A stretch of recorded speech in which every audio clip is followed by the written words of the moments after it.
Welcome back, everybody. I'm your host, Storm. And I want to talk about another addition to my list of video game accomplishments. Uh, Last week, actually, this happened last week, I'm just now talking about it. I finally finished a particularly important game to the industry, I guess. I guess, well, yes, the industry, but I think most of gaming culture itself. I actually finally, after all this time, finally finished the original Legend of Zelda. I've never really been a Zelda fan, but I don't know. I've been playing it on my 3DS actually. I've had the game downloaded on my 3DS for some time on the Virtual Console. I bought the game I bought the game and played it a bit because it is important to whoops the table wobble. It is important to gaming to gaming culture basically. Zelda is one of those games that kind of helped push the industry forward. You know, it was I think for the time it was very different. Zelda has always been a very open world game, very adventure esque. Adventure esque. It is an adventure. You know, you go around fighting enemies, going through dungeons, uh, to defeat the evil overlord who's kidnapped the princess and is trying to cast darkness over the entire world. I mean, really, one of the I think Zelda probably is the earliest. I keep gesturing to this. I think Zelda really is just the probably it probably is the earliest adventure game like that. Honestly, where you assume the role of a hero to save this fantasy world. And while I do appreciate all of that, and I honestly do, I I've never really been a Zelda fan. In all honesty, I've never really been a Zelda fan. I've tried to play multiple games in the series. I've played the original Zelda. I keep making the table wobble. I played. There goes the damn air conditioning. I played the original Zelda for a bit. Couldn't get into it. I played A Link to the Past. A Link to the Past is actually the first game in the series I actually played. I think, as memory serves correctly. Couldn't get into it. I played Ocarina of Time. I couldn't get into it.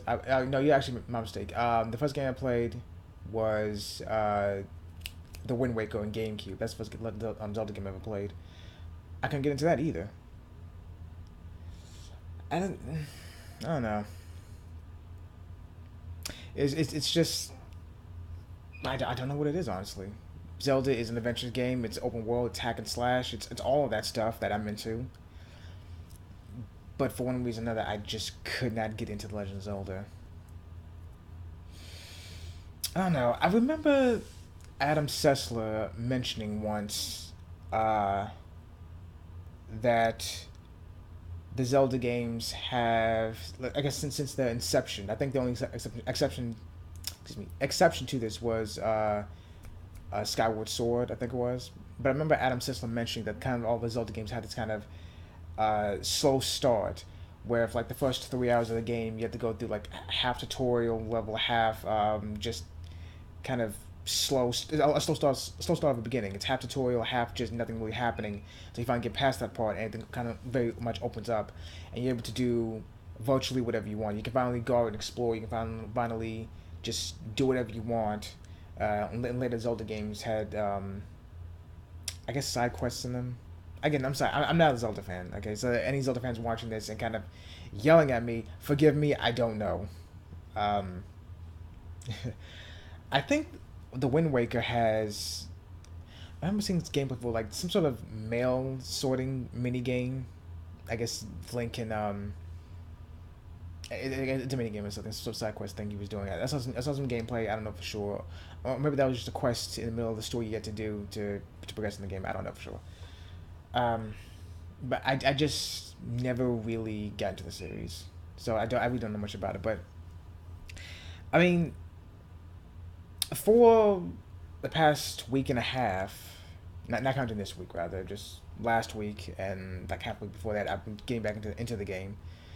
It's been on my 3DS for the longest time, and I decided, you know what, it's been there for a long time. Let me finally get back to playing it in between other games that I'm playing. Uh, despite the fact that it's actually, I do have a mobile, goddamn table. I do have it available to take with me anywhere, but I'm playing it at home mostly because when I'm out, I'm either at work or I'm fucking around on my phone most of the time. I don't know. So I just didn't play out and about that often, uh, but I got back to the game, and I finally decided just to see everything through to the end. Uh, and I will say it actually was kind of rewarding. Well, kind of. It was rewarding. Going through the dungeons, getting the items that I need to progress the game, defeating the dungeon bosses, to finally getting to the last dungeon to fight Ganon. I have to say, for the fucking life of me, I mean, in case you're wondering, this is the same thing I had to do with Super Mario Brothers before. I saw that download on my 3DS, as a matter of fact. I kind of played that again, too, as a matter of fact. That I just had to use save states the entire time. I had to use save states the entire time to get through the game. Anytime I take a hit, I had full health, I would reload the last save state and try again just to get it as perfect as possible. Or sometimes I just have to just say, okay, fuck it, I'm gonna take a few looks this time around. I just need to get through this part of the game to get to the next room and just need to keep going forward. So I would do that too. I have to say, I have no idea. Like, you really needed a fucking strategy guide for this game. I mean, I had to look at some guys online to figure out what the hell to do next, and just things you needed to do. Like, and it's kind of it's weird the way that it was, because Zelda came out back in '87. The original game came out back in '87. So we didn't have those kind of conventions we have now, where you see like a part of a stone wall that's a different color or different texture from the rest of it. So you look at it and you think, that seems very strange. Maybe I'm supposed to do something to it. Like maybe if I attack it, it'll break and I can get through it. And sometimes that happens. You attack that wall or whatever it is, you break it, and there's a secret cave behind it that you can go into and find treasure, or maybe it's a side quest or something. Stuff like that happens all the time in gaming today, but back in '87 on the NES, I don't think we ever had anything like that back then. Not really. So it's really astonishing to see things like having to like count the number of trees or bushes you see on the overworld map, and then think, okay, this is the one I need to burn. So you take the candle, and then you burn the bush, and then you see a staircase to get into a cave, so you can buy new items or what have you. Uh, and it is the weirdest thing. Like if you go, so some of the dungeons, for those who don't know, maybe you're a Zelda fan, maybe you haven't played the original Zelda, or maybe if you're like me, you have absolutely no clue what the hell to do at all in the Zelda game. Some of the dungeons have, actually, I think every one of the dungeons, actually, maybe one or two didn't have them, but at least some of the dungeons, most of the dungeons rather, most of the dungeons have items that you need to get, that you need to get. Like for instance, one of the dungeons has a raft. You need to go through the dungeon, go through a certain part of the dungeon, defeat the enemies there, then move a block so that a staircase will reveal itself. Go down the staircase, get past the bats. I think they're called keys or something, Kees. I think this is according to the Zelda wiki anyway. And then get to that dungeon special item. It could be a flute or a candle or a raft or the bow and arrow, or just the bow. Rather, you have to buy the arrows. Uh, what's weird about it is that, let's say you get through the dungeon itself. You can get through the dungeon, beat the boss, get that piece of Triforce you need, and then leave, and you'll never know about the item. Now that I mean, that's common. That happens in games even today. You go through an entire area, you didn't know there was an item or an entirely other area you could have explored, and you went through the first time, you didn't know about it. That's fine. But again, you're looking at some of the docks, right, on the beach shore, being 8-bit graphics, I guess, or 16-bit 8-bit graphics. You can't really tell what they are. I didn't know what they were, honestly. I saw those things. I was looking at it, I was thinking, I don't know what the hell this is. This green part next to the shore. I have no idea what the hell that is. Maybe I'm just stupid. I didn't know what they were, so I kept moving past. But it turns out the docks that you need to to cross. You need to get the raft, go on the docks, and then Link will automatically jump onto the raft and go to whatever the next part of the game is.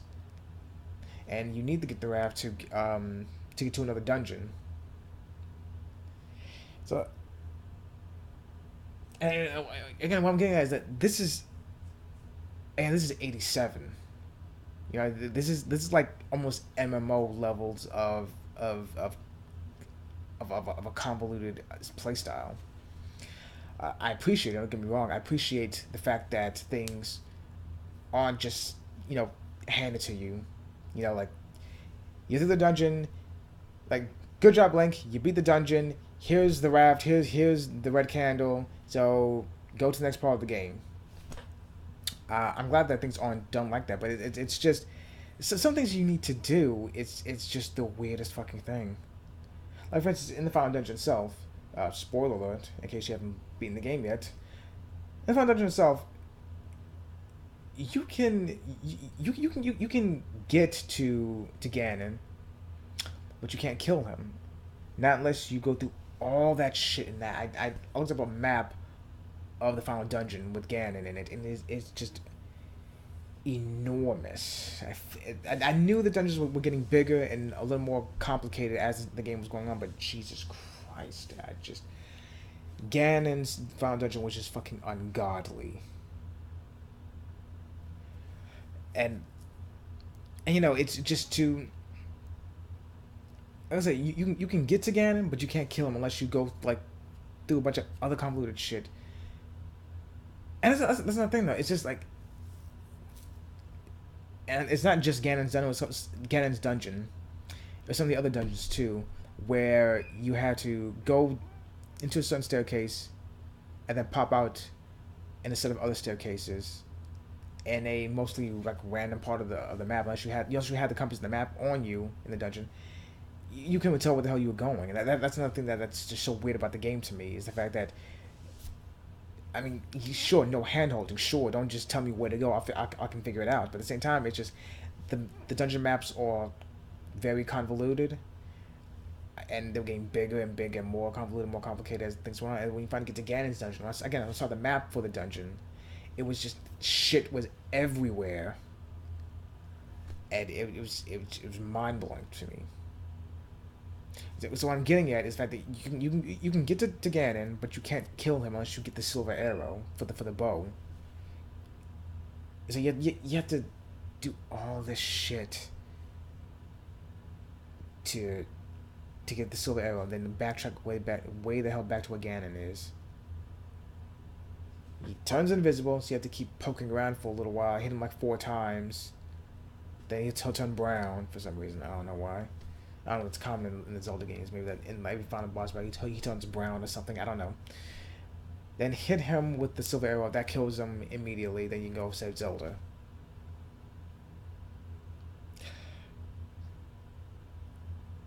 And again, you're not told any of this though. There's no NPC that says, "Oh, hey, by the way, you want to get the silver arrows for Ganon. Why do you want to get them for Ganon? I don't know. Maybe I just." Follow my advice on this. Maybe you want them. Maybe you want to fight them and then die immediately. It's up to you. But, keep those arrows in mind, just in case you kind of don't want to die. I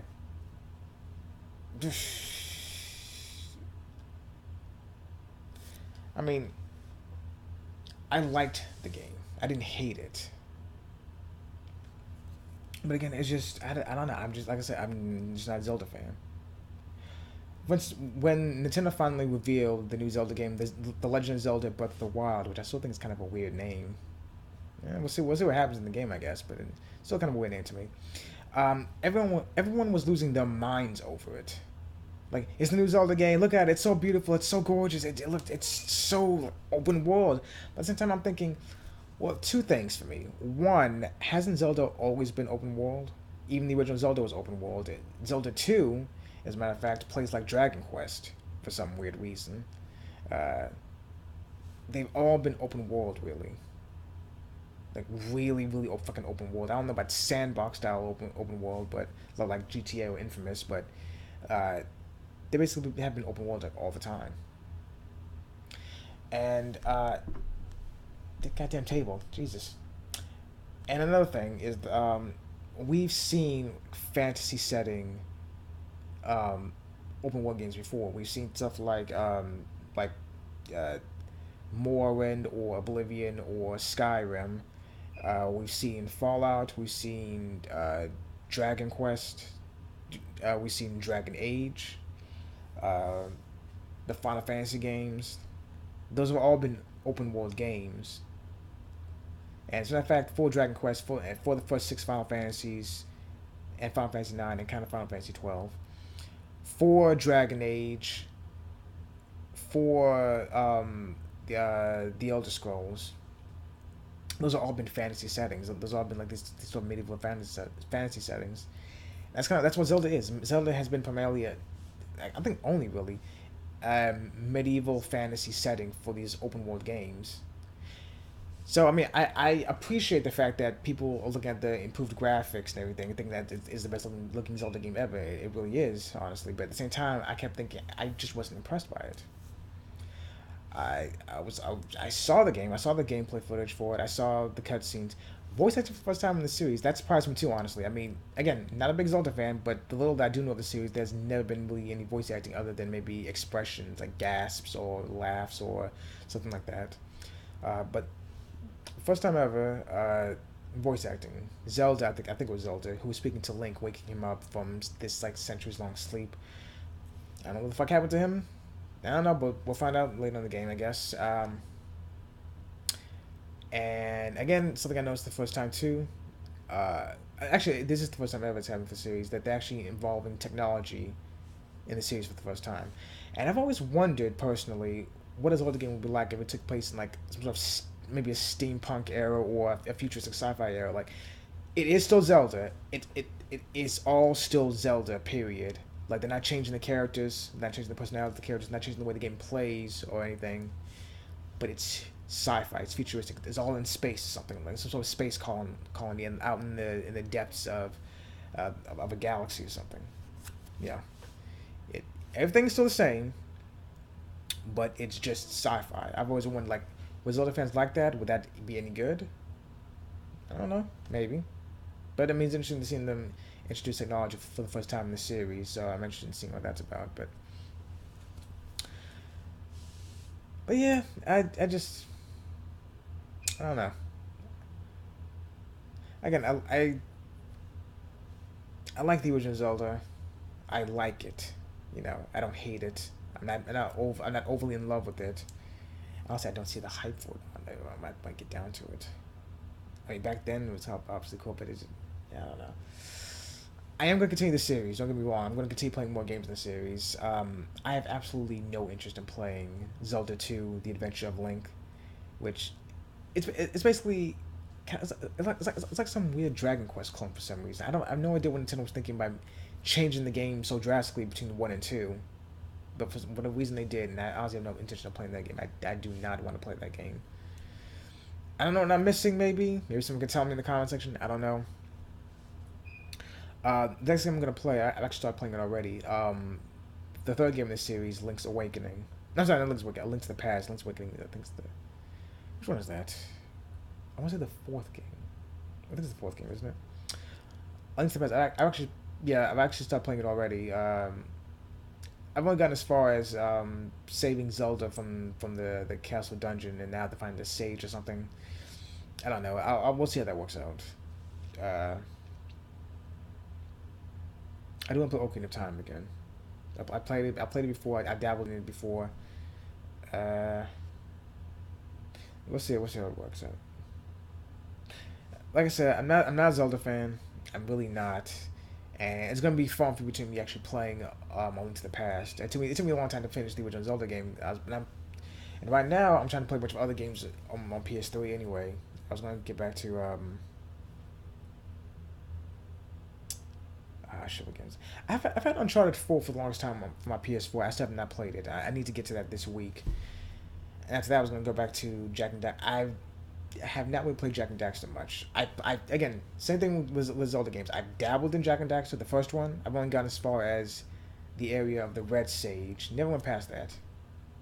I've always been way too into Ratchet and Clank. I love Ratchet and Clank to death, and I've never ever played any of the Sly Cooper games. Excuse me. So I have to get to that. And then I think I have to finish Jack and Dexter 1. I'll try and plan number 2, I guess. I was gonna go back to Ni no Kuni Wrath of the White Witch. They finally announced Ni no Kuni 2, and I wanted to play Ni no Kuni for the longest time, honestly. Just I wanted to get back to that game for the longest time. I don't remember how to play at all, really, or maybe not much. I was gonna start a new game anyway. I'll start the game over, keep my original save file, start the game over, you know, new game, beat it, get to the end of it, and then go back to my original save file, see why I'm there, and then try to platinum it from there. I never fought the secret boss. There's some secret boss in the game I need to fight. Maybe I'll do a recording of that. I'll try to do something for that. But yeah, I just want to share this. I beat Zelda, one of the most important and highly regarded games for gaming. It was okay. You know, I didn't hate it like I can keep saying, but I'm not overly in love with it. I'll get to other games in the series. I'm not going to play every last game in the series. I don't think I'm going to do that. I do want to see what Oracle of Ages and Oracle of Seasons is about, though. But, well, we'll see. We'll see. But anyway, that's all I have to say about that. I don't know. Thoughts about it? Anyone want to encourage me to keep playing the series even further? Or any other games you want to suggest? I don't know. Any games you're playing? I don't know. Let me know in the comment section. I don't know. Anyway, I'll talk to you guys later.